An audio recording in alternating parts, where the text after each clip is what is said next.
Star Wars The Rise of Skywalker is set to introduce many different revelations as well as twists and turns in this film that will lead to saga-wide implications within the entire Skywalker saga by director J.J. Abrams and creator George Lucas.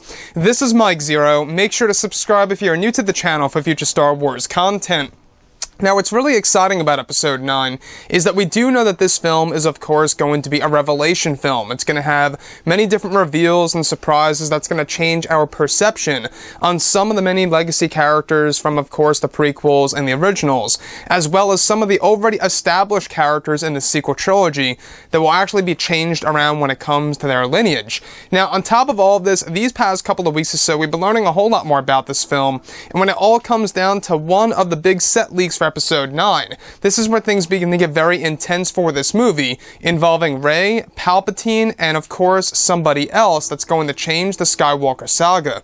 Now, specifically, it's described that one of the scenes that were filmed during the month of January of this year involved a sequence that took place on a massive set which was said to involve Daisy Ridley inside of a massive throne room where Ian McDiarmid was said to be sitting on a large throne that stood around 10 to 12 feet high, where it's explained that it's said to be a vital scene that involves a scene between Palpatine and Rey, while Kylo Ren is said to be nowhere to be found.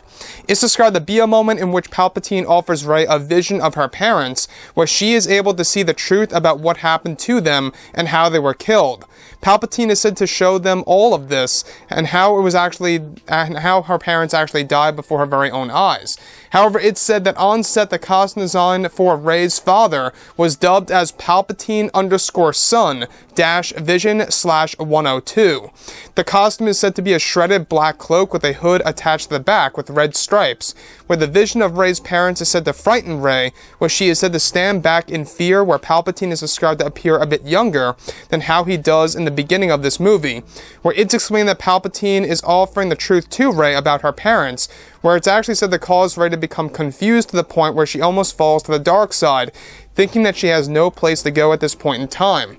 So let's go over a couple of parts about this and as to why this actually connects to the previous leaks that we went over about Rey actually being the granddaughter of Palpatine himself, also known as Darth Sidious. Now, what's really intriguing about this is that this is, of course, going to take a lot of explaining by Disney and Lucasfilm, either in the film or in the official novelization once the film arrives, because I think that this most certainly has to be explained in greater depth.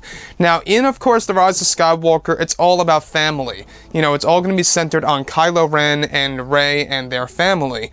So that's the whole reason as to why a lot of fans are very much invested in the stories to see exactly where things are going to go for the character of Kylo Ren, what's his endgame going to be, what will the fate of Kylo Ren be, as well as Rey, right? So in this particular scenario, it said that on set, one of the costume designs that were used for Rey's father was actually dubbed as Palpatine Son Vision/102. Very intriguing, I must add, because it really does bring one to question as to why Rey's father would even have a costume design that is named Palpatine Son. Now, like I say, it matches up with the other leaks that we went over that Rey is going to be the granddaughter of Palpatine, or at least that's what Kylo Ren is going to tell her at a certain point in time in this film. Whether or not that's a big lie, we're not quite sure, but this is in the form of a vision that's being done by Palpatine, unless this is like a manipulation technique by Palpatine, making her believe that she's related to him. That could be a big, possible scenario here. But I don't think that's the case. I think what they're really trying to do is that they're trying to justify Rey's powers and why she's so powerful in both The Force Awakens and in The Last Jedi, and why she was still able to take down Kylo Ren in The Force Awakens and, of course, in The Last Jedi technically, right? So I think the fact that they're trying to justify her powers and making her a Palpatine and making her a descendant of that bloodline may or may not be enough to explain why she's so powerful. I think that what they have to do is that they have to really explain as to exactly how in the world Palpatine has children, right? What I think actually is going to happen here is that they're going to go back to their roots of the comics, where in the comics it's actually established that Palpatine was the one responsible for creating the Skywalker bloodline by initiating the birth of Anakin through Shmi. So it could be something more around the lines of Palpatine being the creator of a specific bloodline, if you will. And Palpatine, you know, we do know that George Lucas wanted to do something like this in Revenge of the Sith, of Palpatine unveiling that he was indeed Anakin's father, which could very well still be the case. But the fact that the costume design of Rey's father is, of course, dubbed as, of course, Palpatine_Son, really does raise a lot of questions here as to what's really going on with Episode 9 and what's going on with the whole entire Palpatine and Rey dynamic in The Rise of Skywalker, and how that's going to be utilized by J.J. Abrams.